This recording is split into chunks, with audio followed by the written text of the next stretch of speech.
feel like everybody's right and everybody's wrong. 100%. Why is this important? Why are we even going here? He's helped a lot of guys. He's also not had success with a lot of guys. Come in with a purpose, and they're very intentional with what they do and how they do it. From the majors to the sandlot, baseball and softball share space in one place. Welcome to the farm system. Fellas, and the ladies, welcome back to another episode of The Farm. We're having another Just Faith episode with my boy Jurell. We're back in the building, baby. Yes, sir. We've had some attacks. Attack. The enemy does not want whatever we about to talk about to come out. But it's about to. There's been schedule things. There's been set up things. There's been multiple failures when it comes into recording today. We've had to restart the podcast, take 3, but we are here. Here we are. Hey, the 3 pops up in the Bible many times. Come on. Right, so we might have to go up to 7. You know what I'm saying? Sometimes we got to walk into the water 7 times. Perfection. You know what I'm saying? So here we are. But today, the topic I wanted to talk about with you, Jurell, is, and this is going to be funny because of what everything that just transpired to get to this point, is that the enemy always wants me focused on where I fall short. And Jesus always wants me focused on him. And the separation of the two, I think, are very distinct, right? And the reason I wanted to open this up today is because often in the church, religion, often in our own walks with faith, even when we're aspiring to get closer to God and follow his word and be obedient and walk in his way and be more holy and all these other things, the enemy commonly uses this strategy to actually pull us away from God by getting us to focus on all of the areas that we fall short, right? So we talked about it a little bit last night at Bible study, and it got me thinking about how many different, again, and it's such a struggle, a Christian struggle, right? This is such a common thing, right? The Pharisees, right? The head of the church, the Sadducees, like reading through the Bible so many times over and over and over again. It became so apparent to me last night when I was talking to all of our people at the church, right? We started talking through some of these concepts of how misleading and how deceptive it can be because the enemy hides behind, well, you want to get closer to God, right? Well, but this is what the word says, right? Well, this is all the areas that you're not like Jesus, right? Like in all these things. And it's like, if you loved God, if you had a relationship with God, if you had these things, you wouldn't act this way, you wouldn't be this way, you wouldn't feel this way, you wouldn't do these things. And that's so clever and deceptive, right? And so I wanted to kind of open up that topic I posted the other day on Instagram, just before we get started, I posted the other day on Instagram, is holiness is not a way to God, right? Or to Jesus, right? Jesus is the way to holiness. And I think that paradigm shift changes, even though it seems subtle, it changes everything about your relationship with God and how you view God and also your walk with God and the difference between the good news and terrible news of like who God is and that relationship there. So what are your initial thoughts after me? Because I know I always put Jurell on the spot. Like I'm like, hey, I want to. I had no clue what he's talking about. I'm sitting here like, okay, we're gonna talk about Jesus. We're gonna talk about God today, but I have no idea what that's gonna look like. And so I also like to go with that as well as like Holy Spirit, like speaking through you there. From that, what's the main things that click in your walk with God? There's a few. I think the first thing that you pointed out was, I think honestly, also something that I'm sure you've been through too and seen it. Go back to like our interviewing days when we were interviewing a bunch of candidates. Always used to do this exercise during the interview. It was like, hey, tell me 3 good things about yourself. And the person would sit there and like struggle. Give me like 2, right? Yeah. And then I'm like, okay, like give me 3 things that you want to work on. Or some surface level. Yes. Or something like, yeah. 3 things you want to work on. Boom. I was like, oh, that was easy. And I also used to follow up the question like, hey, like why do you think like the the work on yourself or the negative was you're able to spit that out quicker than the good things about yourself.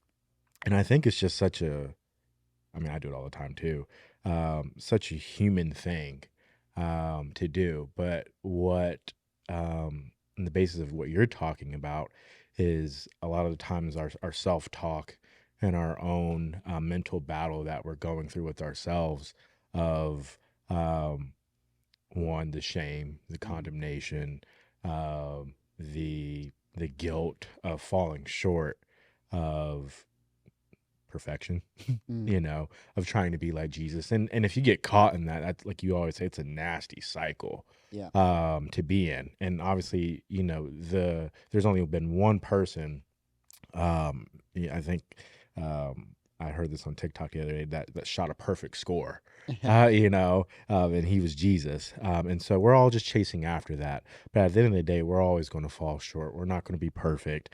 And the second thing that came up, and this is something I can open up, is what happens when that either condemnation, shame, guilt, either you think it may or it comes from the church.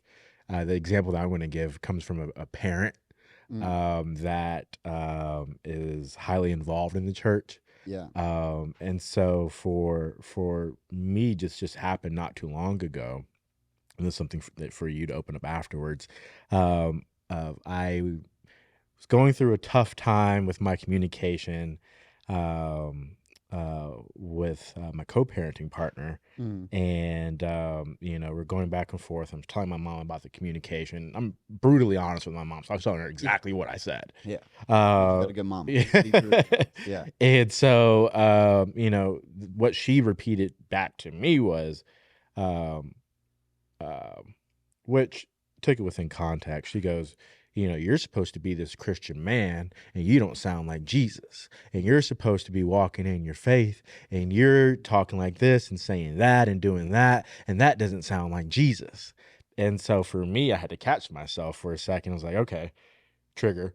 But I hear what you're saying, but I'd also know that's not coming from God. Yeah. And not that my mom had any bad intentions or ill will.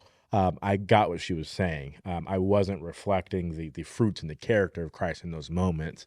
But also, you know, in moments, it's okay because of what you do afterwards. You know, and always for me is always going back, the David story, going back to Jesus and you know, hey, anything but take yourself away from me. I'm sorry. I know I'm going to fall short. I'm a human. I hate being human. I'm sorry. You know, please don't take your love and grace from me. And so I think it's interesting from a human perspective, and though, you know, also the worldly perspective, what people will put onto you. And again, understanding that that's not coming from God.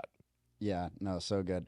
I think you brought up David, which I think is a big thing that I talked about last night because, you know, again, God called him a man after his own heart. And if you look at David, everybody wants to talk about David and Goliath and all these things about how David, you know, how great he was as a king and all the ways that he served. But also we forget about some of the most heinous, like if your friend did a quarter of the things that David did, you'd cast him out. How many people would not be obedient to David's direction that he was having from God because of the ways that he fell short? And if you don't know what I'm referencing, for example, I mean, we guess we can go straight to, you know, one of the heads is correct me if I'm wrong, is killed his best friend, right?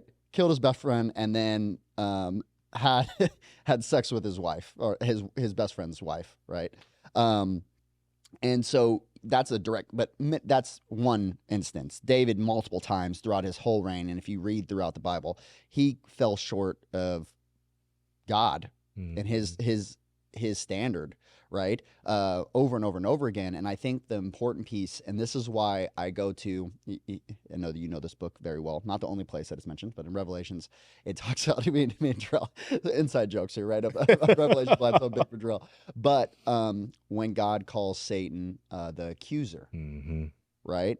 And the accuser, it's so important, is the accuser is the one that stands next to God and says, see God, I told you they didn't love you. Mhm. See, God, I told you they weren't worthy. See, God, I told you you shouldn't extend grace to them. See, God, I told you you shouldn't love them. See, God, I told you that they were broken. I told you that they had lustful intent. I told you that they didn't have a pure heart. I told you that they didn't do these other things. They're not worth loving. They're not worth your relationship or your grace or your mercy or any of those things. You should be away with them.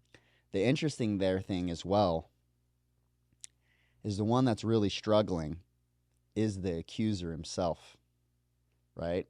The accuser, you can see, we talked about that yesterday. I played that video for you that I really liked, is people that hate themselves hate others.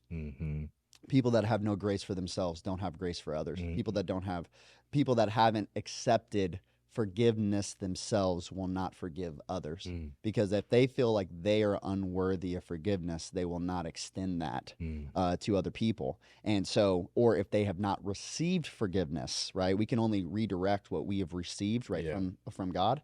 And so if we haven't accepted God's love, like, we can't then have that cup roll over into other people, right? Our cup is still empty. If we haven't accepted the forgiveness of God and have a relationship with him in that way, then we also can't have that and extend that to others. Because one of the ways I talked about this last night as well, it's like one, the exact verse, you might be able to help me here, is that exact verse. Pause for a second. What up? You're good.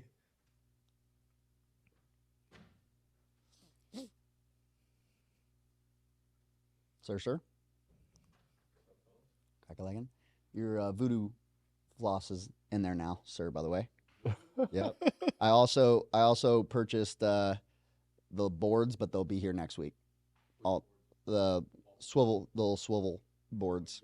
I got 3 of them, yeah.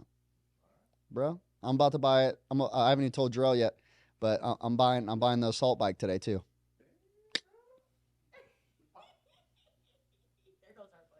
Yeah. No, it's on credit cards.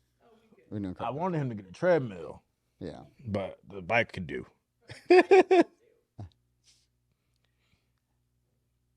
And Joe, you might be able to help me here with the verse that I'm thinking of, but like,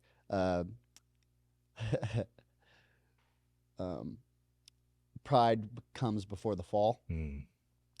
And so for me in my own life, one of the big things when it comes into pride, right? The world sees pride as a good thing, right? You should have, oh man, you need to have pride in your family, pride in your team, pride in your whatever, right?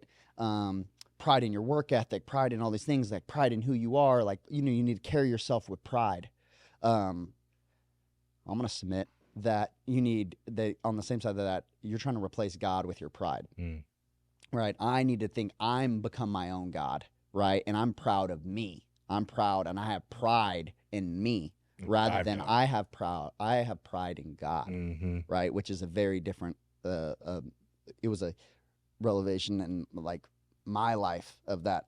And again, still untangling and removing myself from that, right? Is that if pride comes before the fall, like pride leads to all these other sins. Well, let me give you an example, right? I'll give you examples from my own life, right? And also just throughout.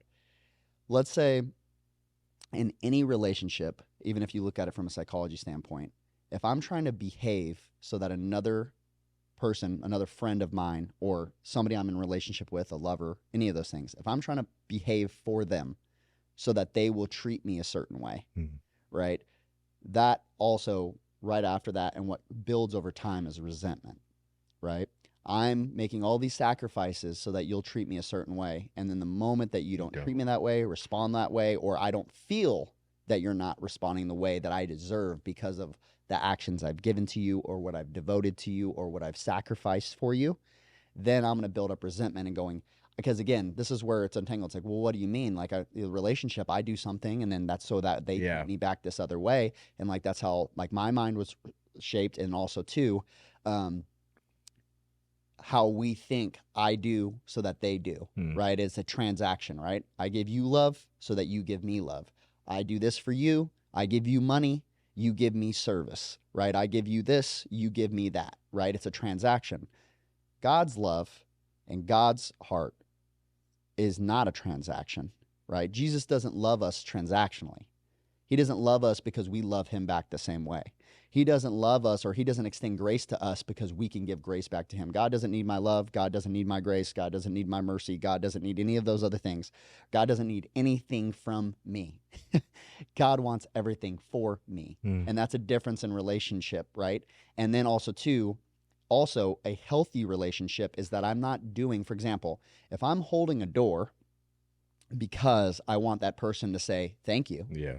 right? Or I want them to be overly joyed of how much I've sacrificed for them. Let's say it's not the door. Maybe, I did other things and all these things. And again, from a worldly perspective, this is going to sound wild, right? Is like, well, that's just rude if they didn't. That's just this and all these other things. And it's like, yeah, we're all broken, right? Like maybe that dude, maybe his daughter died yesterday and he's in his own world of what's going on inside. If you don't have no idea what's going on in that guy's life, you have no idea of all those other things. And it's not that he just doesn't care that you held the door. Like, or, again, maybe you were on the phone while you held the door and he felt, didn't want to interrupt. Yeah, didn't want to interrupt you. And you don't know his heart or what he was thinking. I thought about this the other day, right? Let me give you an example. The other day, I was at the Waffle Cafe. Shout out to my place, right? Okay. Little mom and pop on the other side of town that I love getting my little shakes from. I've been doing for 10 years. Those are my people. I was in there the other day, and there was this older black couple that was in there. Older black lady. I felt like the older black man had this Marine hat on, and she had this. I don't know. There's something about her. When I sat down, I'm like, she's just like, I want to like hug her. Like she was just so sweet. Like you could just tell how kind, how they were speaking to each other, all these things. Like I felt their energy, like just sitting in the room for a minute. And so they got up to go throw something away, and then they started walking back towards the door. And I had like I wanted to go hold the door. Like they're older. They're again probably in their 80s. Things like that, right? So I wanted to go hold the door, but like it was kind of last minute, and I would like cut them. It would have been weird, right? Like I would have had to cut them off. It was I decided late, right? But so then I looked back up at them. And they're like, and she just looked at me and she was like have a good day, honey, or something like that. And I said, and then older man said something to me too. And I was like, oh, yeah, you guys too, all the stuff. But then I was thinking in my head, because when she started walking over first she walked to the trash and then she walked out the door. And they're sitting in their group and I'm like, I made eye contact with her a couple times. Then she went to go to the trash can.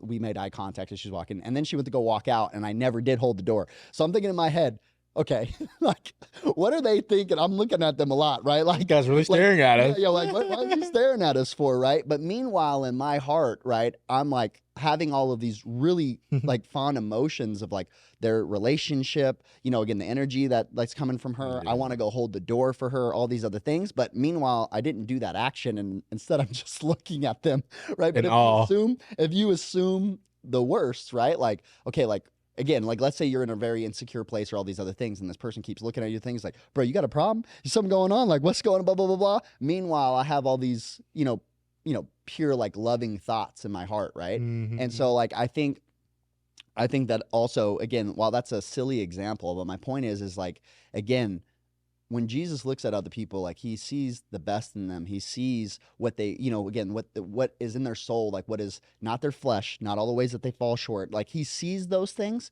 but also knows that is just their flesh, right? Yeah. And that is just the fallen world and not their soul, right?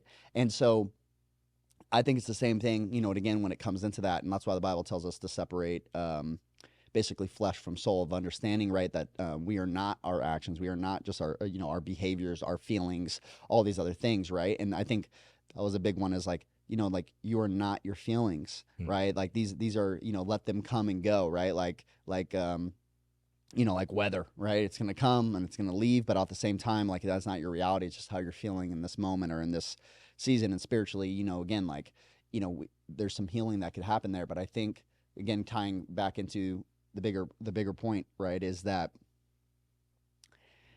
anytime I take that into my mindset of like who Jesus is and who God is I think, even as you mentioned there, right, is, again, the enemy always wants me focused on where I fall short, right, to focus on the storm, always. Jesus always wants me to focus on him, right?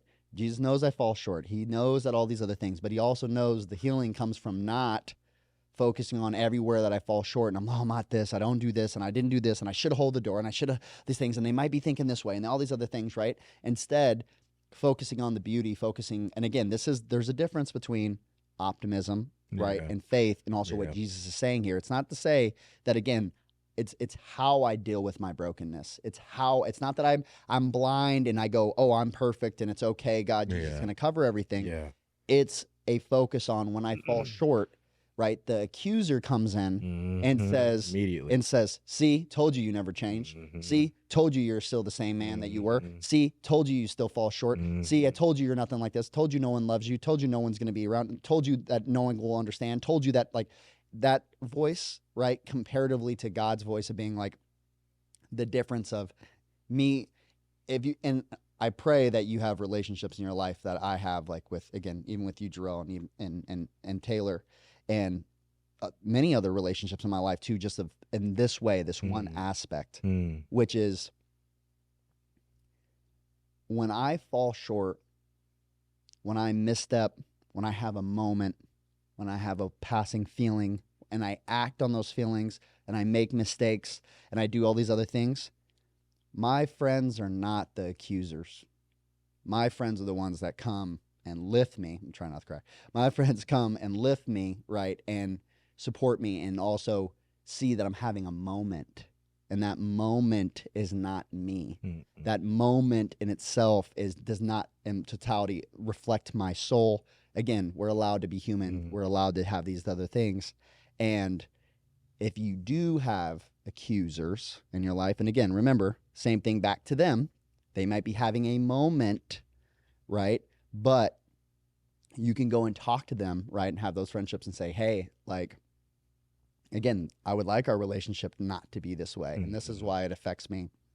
And again, I want our relationship to be centered in God. And also, typically, it's like, you take Michael Todd's like triangle, right? Which I don't know if it originally was his, but like in the same thing, right? But if you haven't seen this triangle before, it is basically, think of a triangle, the 3 points at the top of the triangle, there's God, you, and it could be your loved one. It could be, again, any relationship, right? Is that you, as you both work your way towards God, you get closer to each other and closer to God. But if you work your way towards each other, right, you don't get closer to God, right? And so, and again, along with that, it's actually going to drive each other back apart, right? Because again, we need to as we get closer to God, it changes our relationships and how we treat others. And I think that's like, a big piece there as well, is that us understanding that is from that foundation is David, for example, he's going to acknowledge, right? And I actually recently switched up I realized that I had a unhealthy connection with repentance and shame or guilt, right?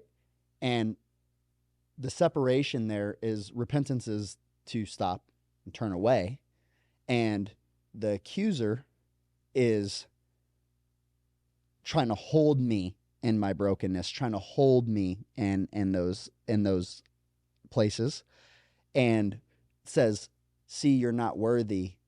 But again, when you realize that, and that space, that doesn't knowing where you're broken doesn't lead to healing.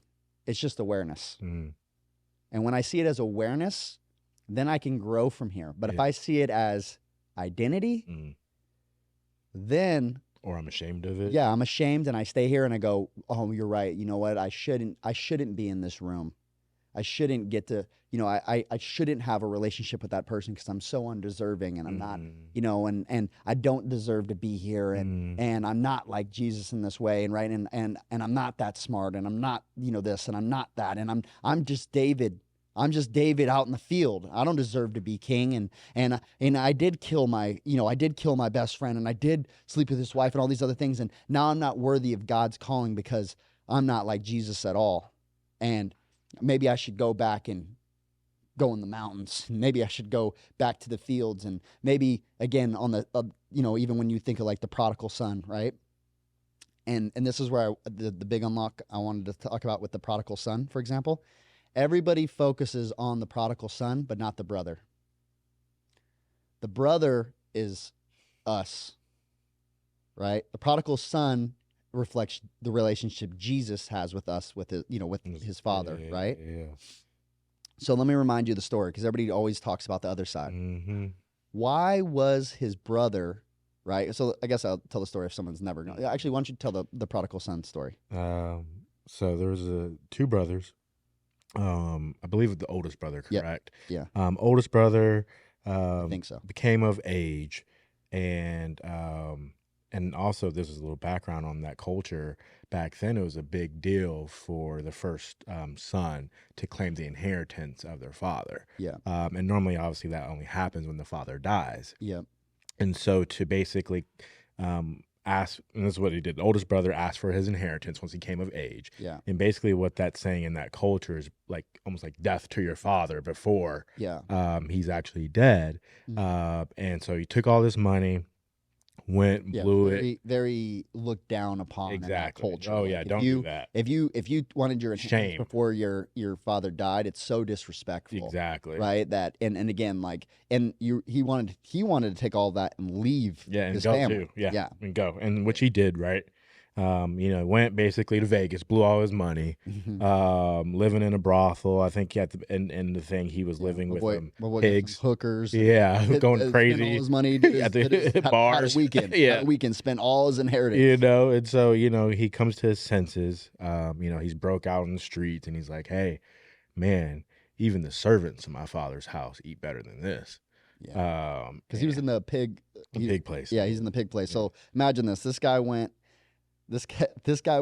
blew his entire inheritance on. Think about blowing millions of dollars. Things, millions of dollars, hookers, things, everything his father had, that worked for, created for him, all these other things. Sent him off, blew all of his money, and he wakes up, and he's sitting in a pig pen, right? Begging for food, has no money, has all this shame, and going like I can't even go back, right? There's nowhere for me to go because I disrespected, I burnt the bridge with my son family anymore. I'm not, again, like I'm unworthy. Yep. Right. So then, and he goes, well, let me go back, and I want to be, let me see if I can be a servant in the house. Yeah. Because even as you mentioned, even servants eat better than this. Eat better, or in a better situation than I'm in. I just would love to be my father's servant. I don't need to come back and be a son because I'm not worthy. Sheesh. Anyway. And so he returns home. Yeah. And I think I heard a pastor explain this, the guilt and shame from that family, right? So they hear the son's coming home, son's traveling down the road. Father, instead of waiting, think about all this. Your son basically wished you were dead, took all your money, blew it, caused shame to your family. The whole neighborhood knows, you know what I'm saying? And so he runs out. Your son's covered in crap, runs out, meets him. And then the biggest part, he covers him with a robe. And then tells his servants inside to, bring the fattened calf. We're about to have a party. My son has come home. Now here's the flip side. The youngest brother, sitting there seeing all this. Just think about it. Your oldest brother left home, took all your family's money, blew it, and now he's returned home. And you've done everything you're supposed to do at this point. You've worked hard. You've been obedient. You listened. You worked in the family business. You helped your parents. You've been in the house. You've done everything that your parents have asked for. Your father's asked for you, and then you've never gotten a party. You've never gotten a party. You never got a robe thrown on you. You never had the ring on your hand. And you watch your oldest brother that just left, blew all this stuff, caused shame to the family, come back, and now they're throwing a party for him. And just the feelings from both sides. You have, anger. Why me? Why does he deserve this? He doesn't deserve this comparison. And on the other side, you have, the son feeling shamed. I don't deserve to be here. And then the father who's, I think he said in the verse, my son was dead and now he's alive. Now he's alive. Yeah.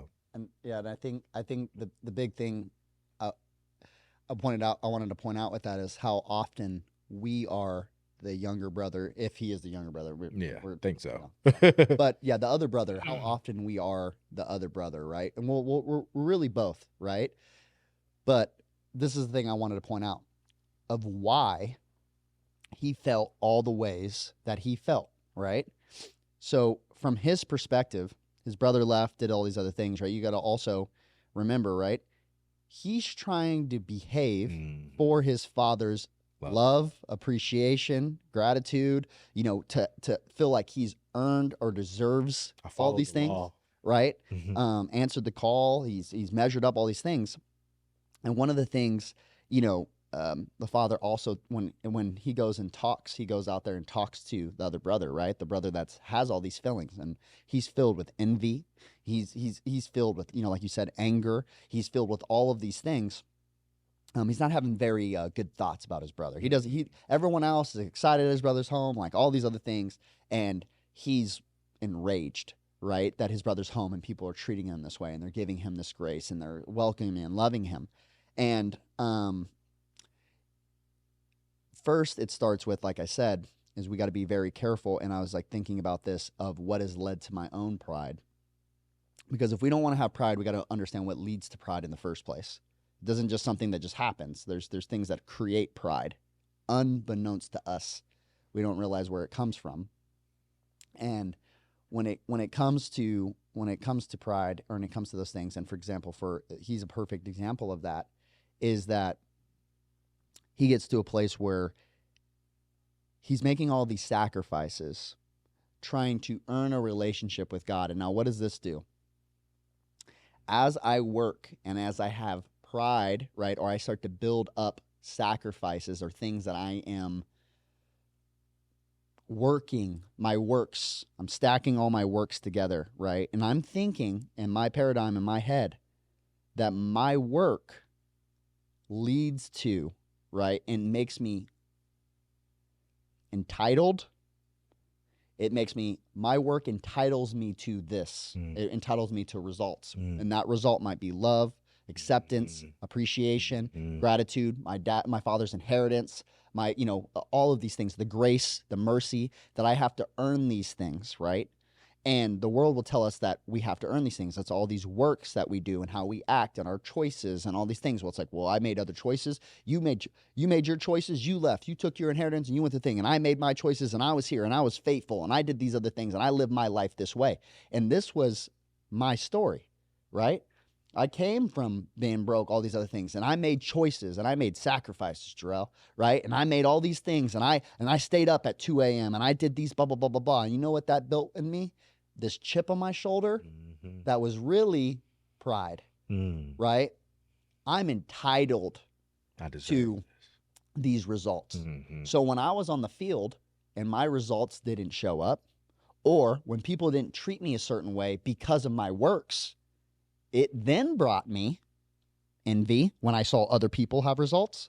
It then brought me insecurity because, well, I'm doing all the things and they're getting all the results and people are treating them this way and all these other things, boom. It then brought hatred, right? People that my dad, again, also we had this conversation. My dad used to say, anybody that has money or these results, right? Doesn't have to be money. What money brought you, right? Peace, understand all the stuff is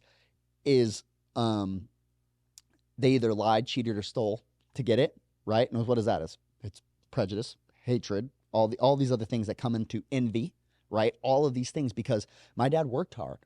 My dad, was on his hands and knees almost every single day, laying tile, working really strong hours. He was the fastest in his company. He was all these other things. I remember on the same side of that, right, is that my dad had these things built up as well because of this work. He felt entitled that, again, in his paradigm, work equaled results, right? And he was working for things rather than, and this is the thing I've been saying a lot more lately, is we can't have gratitude for things that we feel entitled to.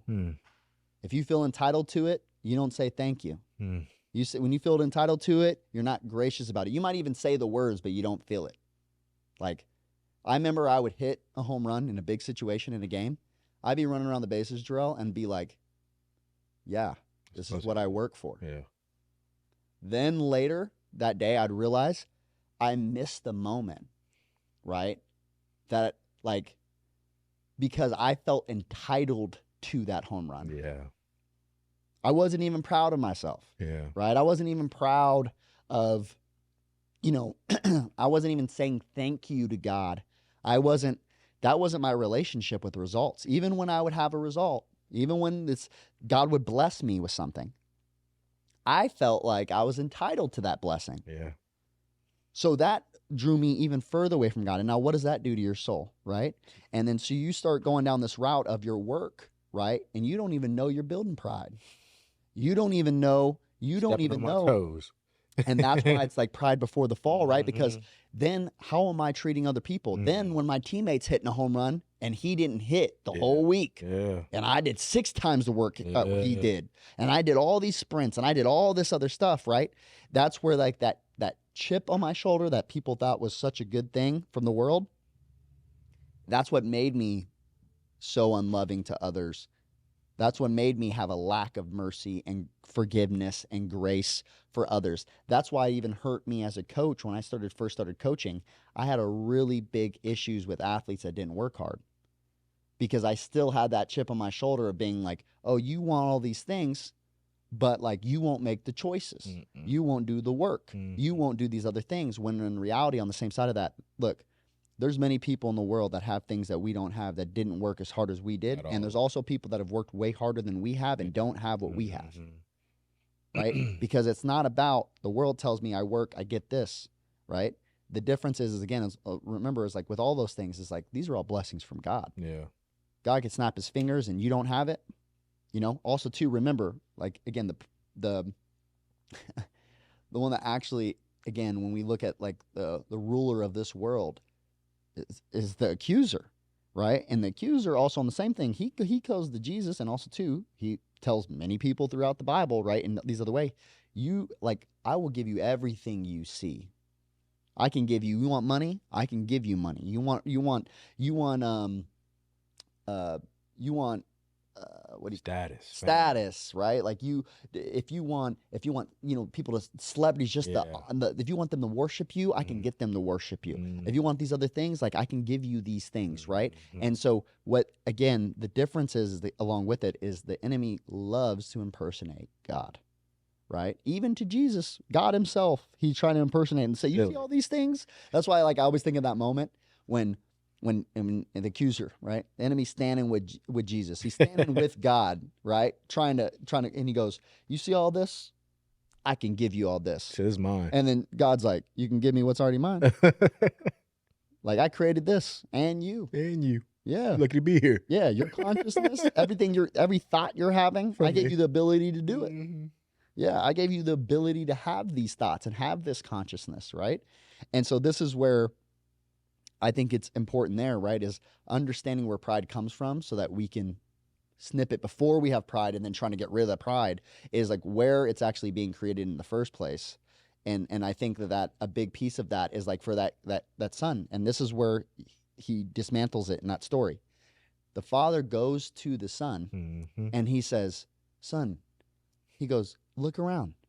Everything I have is yours, not just your brother's. Yeah. This has always been yours.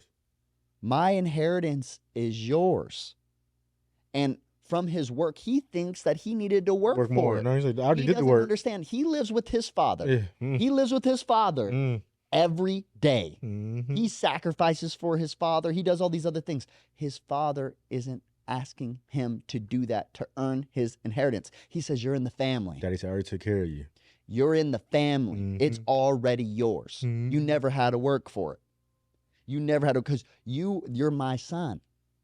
It's yours because you're my son, not because of what you do. It's yours because you're in the family, right? And that's where, again, the difference is like, even when I post that clip this morning, right? I think his name's Pinky Johnson. Isn't that his name?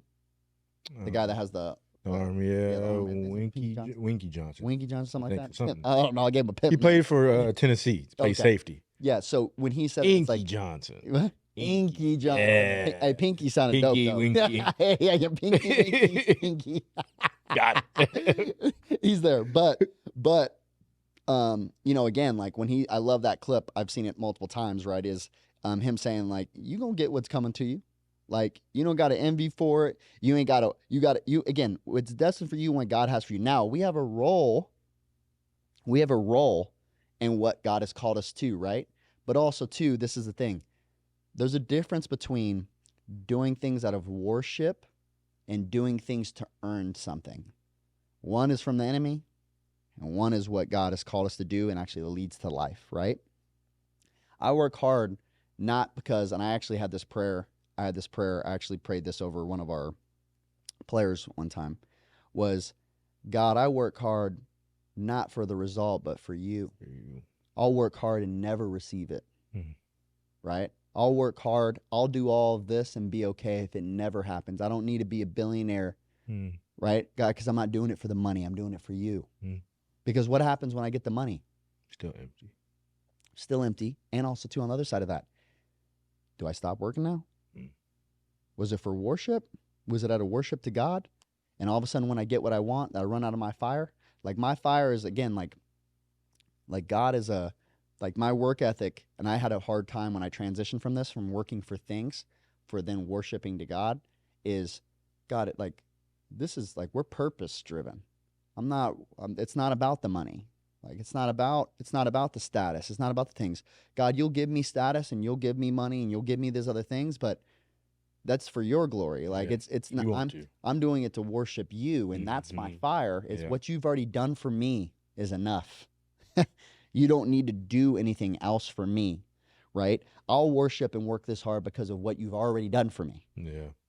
Not because I want you to give me something more, because now I feel entitled. That what I'm saying to God is, what you've done isn't enough.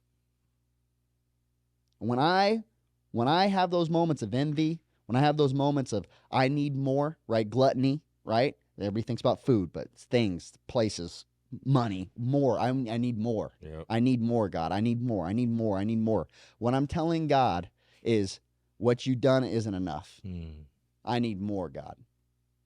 And ooh, that stepped on my toes. And I have to remind myself in those moments when I'm unsatisfied. Because that's the difference. People are like, well, it's really hard to be hungry, right? Because they're thinking about it from the world.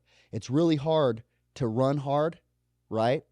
But already have all these things, right? Already achieved all these things. How can you keep working hard when you got, millions of dollars at the bank, right? When you already got the business, when you got all these goals that you've hit, right?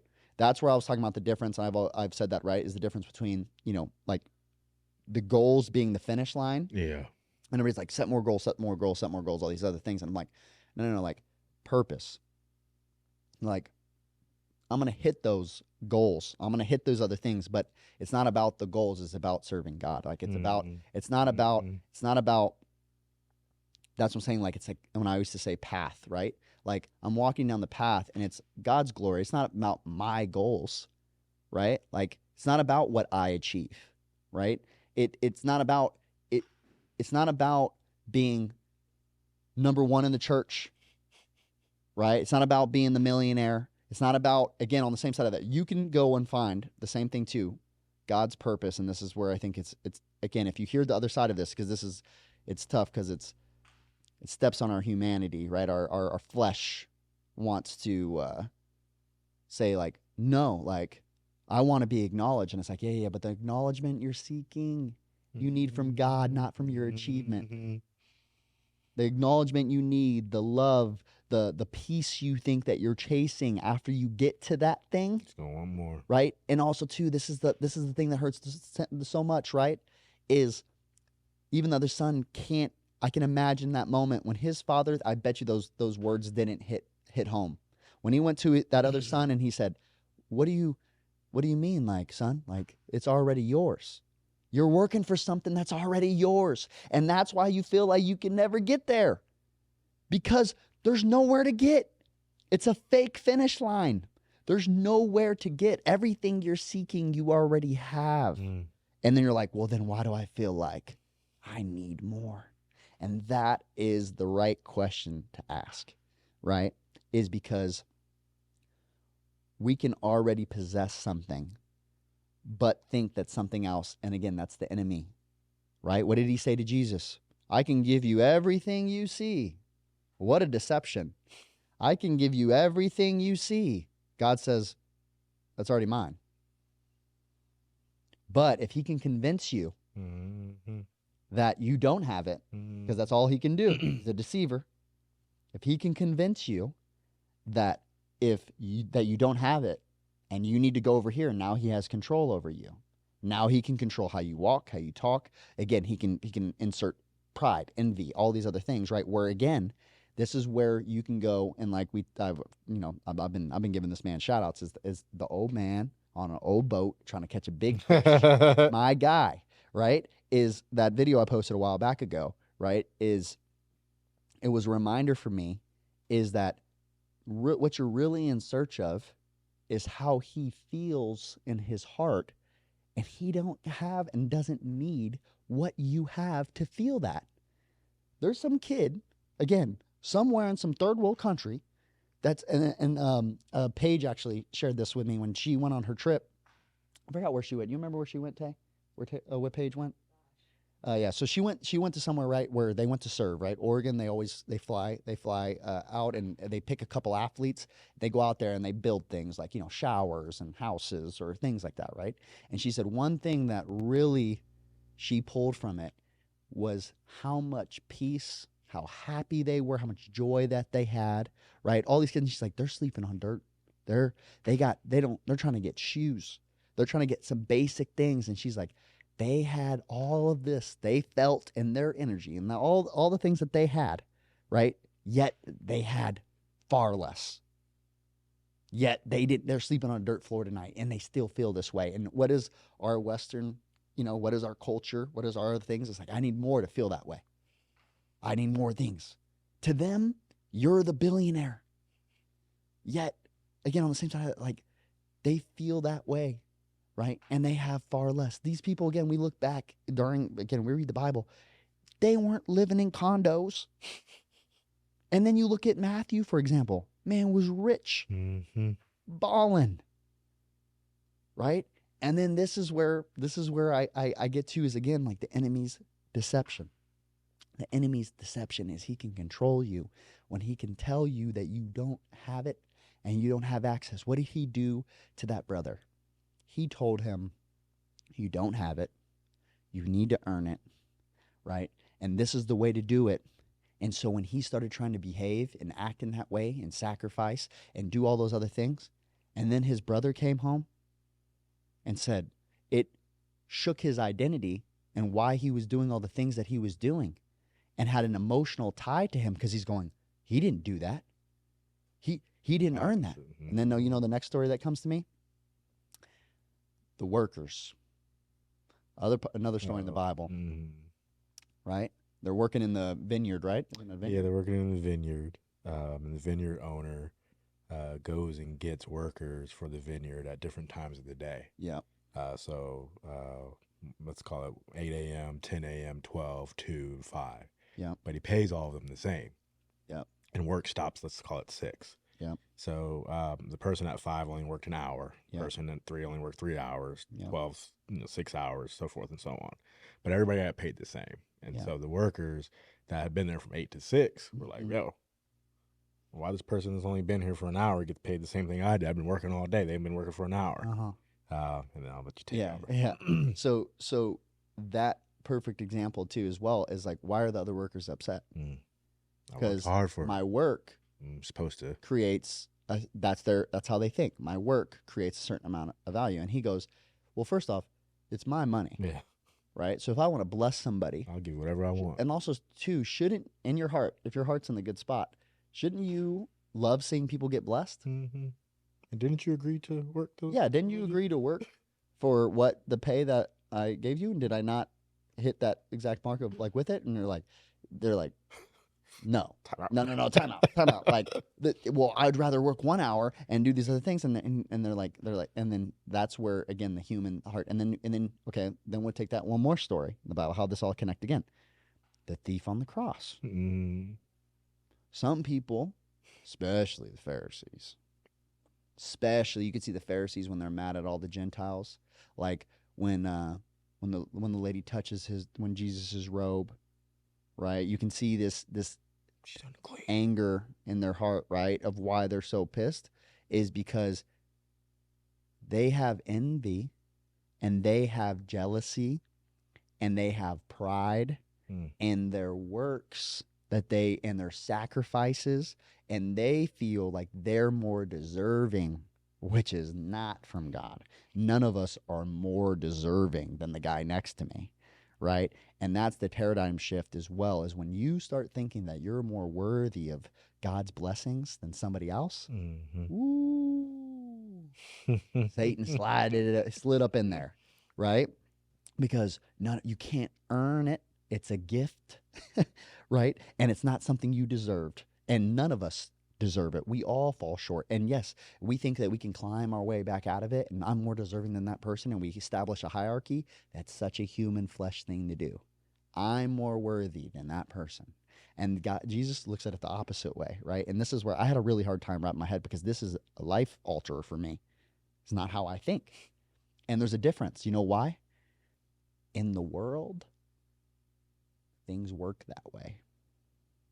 In the world, I work hard, I get paid more money. I have evidence that how I live on this planet and how I earn results here and my transactions, it works here. The problem is the byproduct in your soul.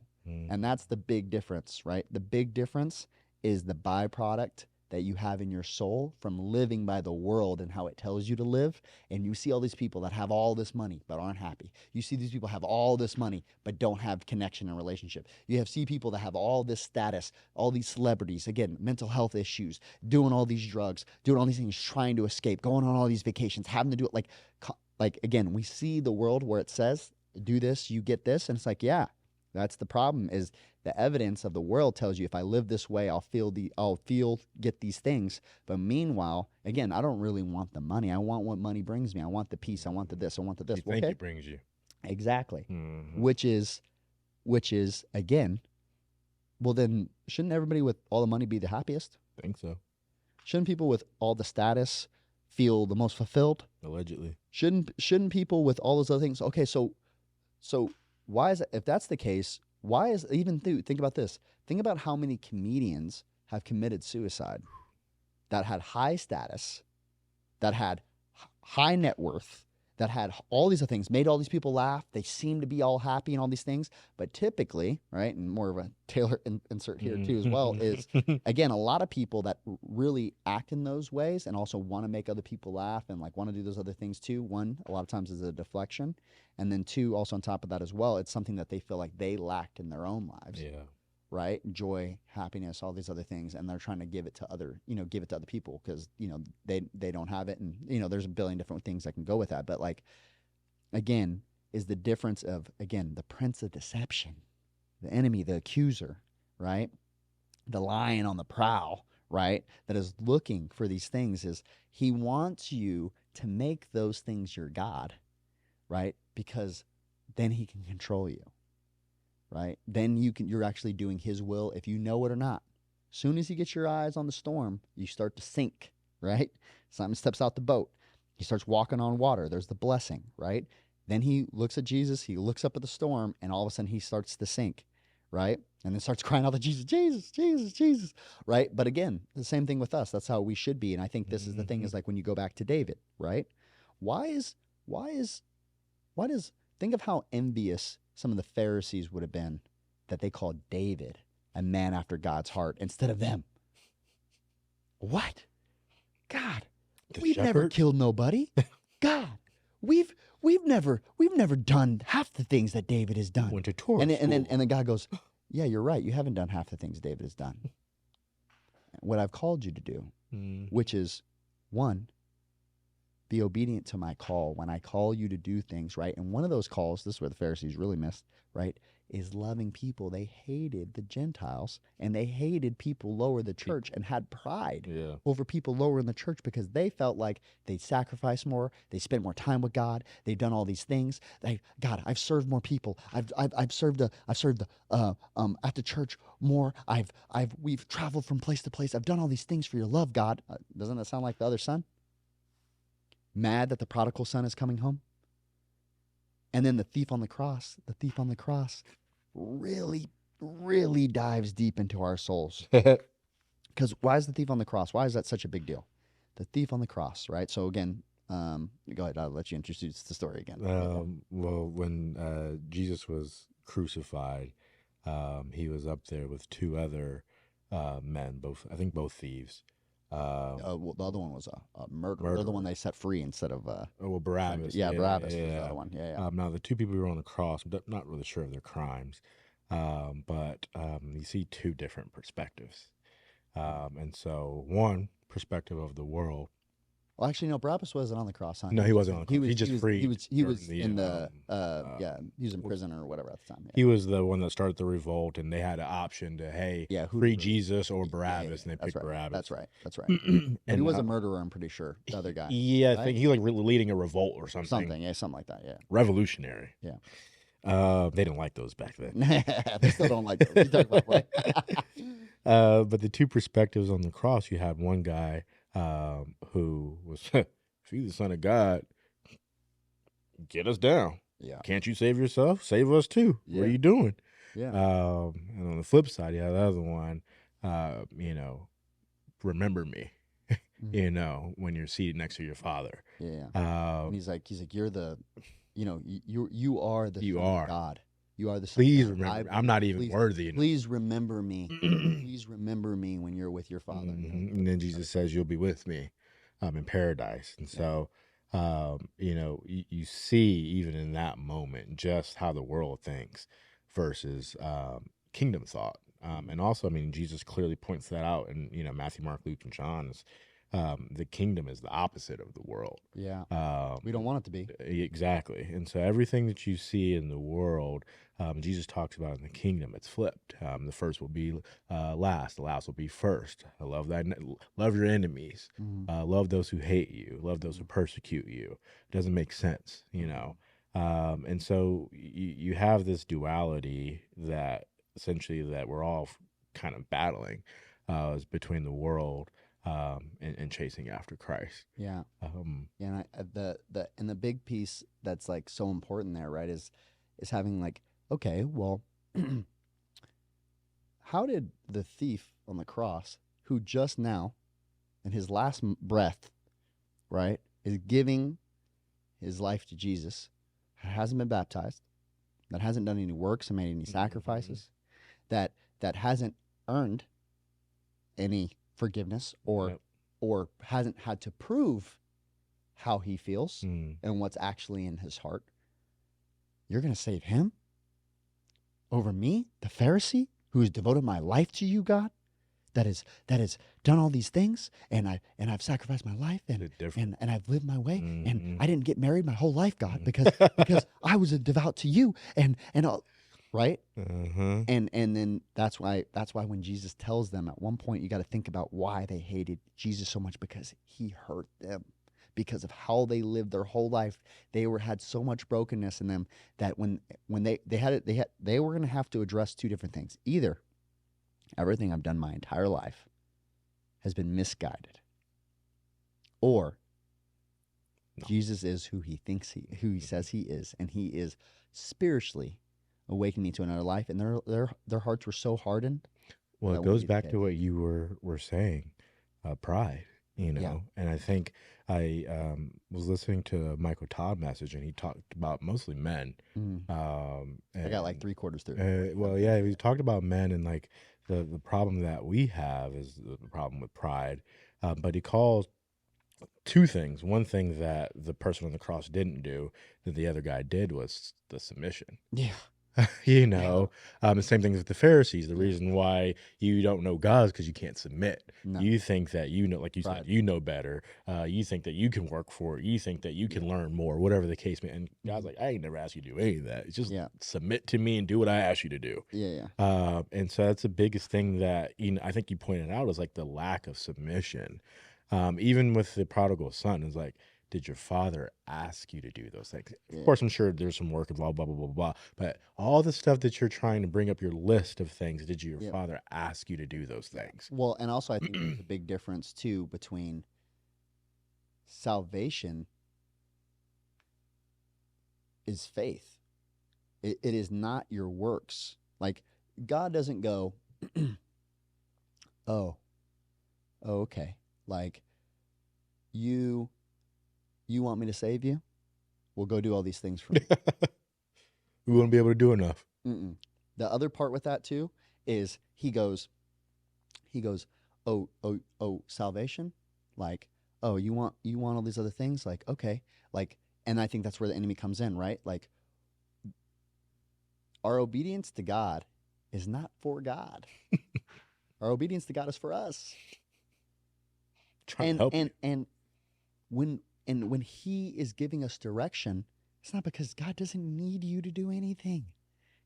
He created the whole universe, everything you ever know. He go like this, and it's done. You think if you're God, you want to depend on a human? Oh my goodness. We are the most broken. Like it's like depending on an ant to do something for you. What? Why would that's not even comparable about how big God is. God says, I can fit all the oceans in the palm of my hand. I can measure the universe with my fingers. How big God He is. said, I'll make the rocks cry out for me. He said I could use anything. He said, remember, I brought everything from nothing. Like, I'm not dependent on a broken human to execute my will. I choose to partner with you. Mm-hmm. I choose My instrument. That's why Jesus said, I'm allowing this to happen. That's what I think I saw the Tim Ross. It was like the most gangster thing Jesus did was on the cross, was saying, right now I can call 10,000 legions of angels down right now to come get me. Yeah. But I'm gonna submit to my Father's will. Yes, 100%. And I think that's the big piece is like when we get back to that spot of understanding like a deeper part of relationship with God, right? Is the enemy uses God's word even against God, right? When 40 days, 40 nights, right? When Jesus is in the desert, he's using the word of God to try to condemn, guilt, shame, and also control, right? Which again, he's using all those things to control not only God, right? Because even then, there's a lack of faith. The enemy knows. Again, even from the beginning, we got to remember, like when you like why he fell in the first place. He has a lack of faith in God. He has a lack of faith that God is who he says he is, and he is doing what he says he's doing, and that even when I can't see what he's doing, and even when I don't understand what he's doing, I still know. yes, that I trust his character. And when you don't trust God, enemy thinks God's making mistakes. What are you doing? Mm-hmm. Stop saving them. That's not the way to do it. Mm-hmm. You need to punish them. You need to control them. You need to do these other things. Like, that's the enemy. God goes, no, that's not my way, though. That's not kingdom. That's not how I love. That's your way. That's your brokenness. That's the way that you perceive the world. I do not love in those ways. And this is why I think it's super important too as well, is when you get into the place of God's love compared to human love, which again is so transactional. And then also on top of that, God's love is so radical. People don't get this. God's love is so radical. Not only that we can't understand it, but God's love is so radical we won't accept it. When we see, like, this you said a statement earlier. God asks us to love our enemies, but this is the thing we don't want to accept. God loves our enemies. Mm. And also, too, you better be happy that he loves your enemies, because this is why. Because you're somebody's enemy. Somebody wants God not to love you. And he loves you anyways. You hurt somebody. You made a mistake. You made this. You did those things. You didn't even do it intentionally. It's something from their childhood. But guess what? You are the face of their trauma. You are the other things. And they want God. They want you to have. We want God to be like our friend that says, when I'm mad at somebody, I want to be like, yeah, that person's the worst. Yeah, they don't deserve nothing. I want them to fall. I want them to trip. That's what you want God to do. And meanwhile, God's like, no, I love them too. I love them too. And we're like, some people, that makes them angry at God. Yeah. God, why are you blessing my enemy? And then God goes, ooh, you should be grateful that I'm blessing your enemy, because guess what? You're somebody's enemy and I'm blessing you too.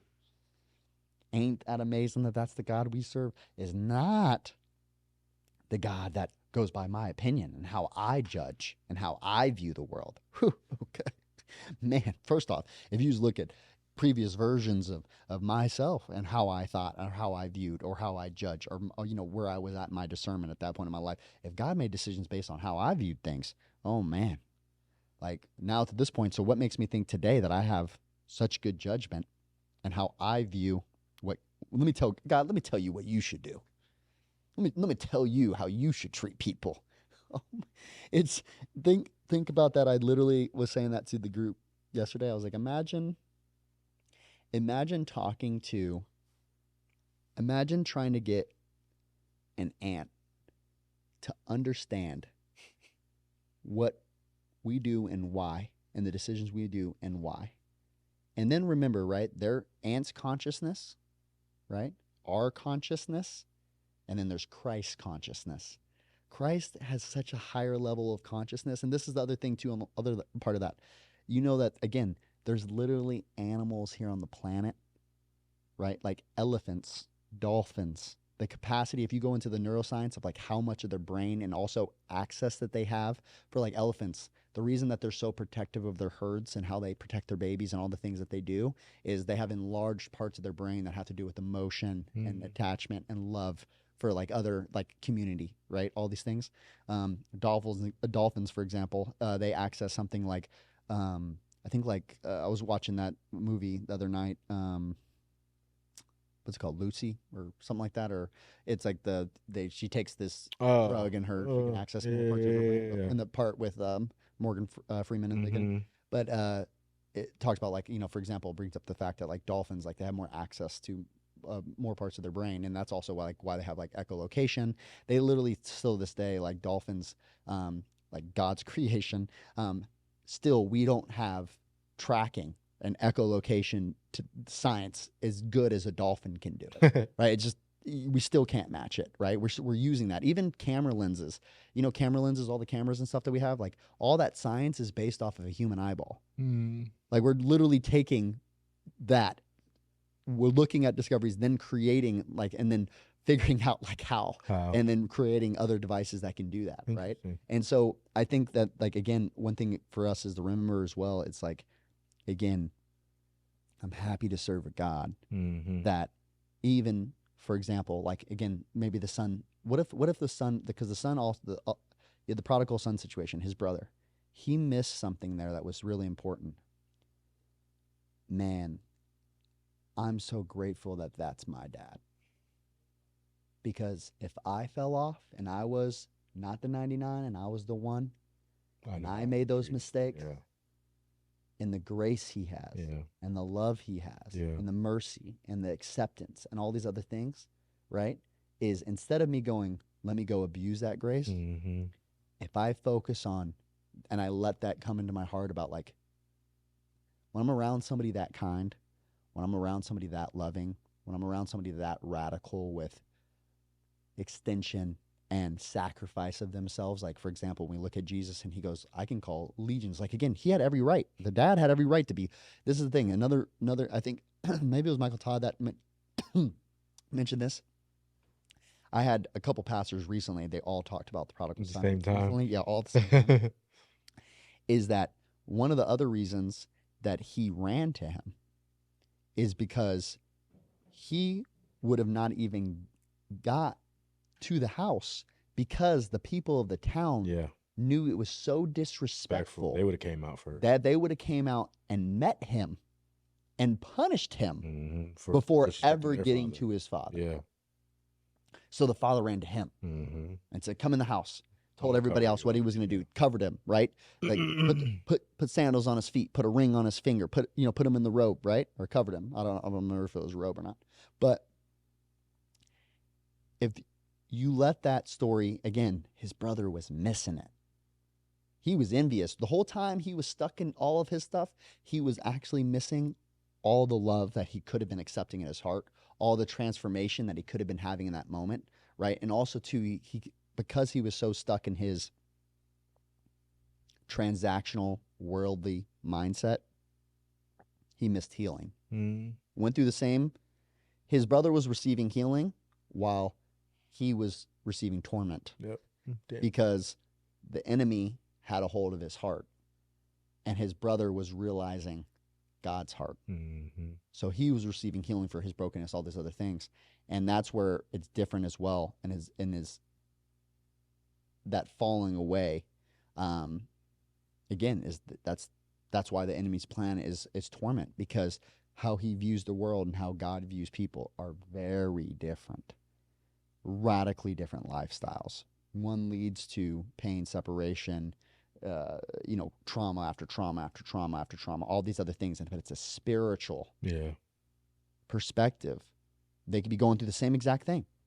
One sees, we see God in everything, and the other one is disconnect, right? And nothing but more pain, more suffering, because of how you view the world from a foundation is different.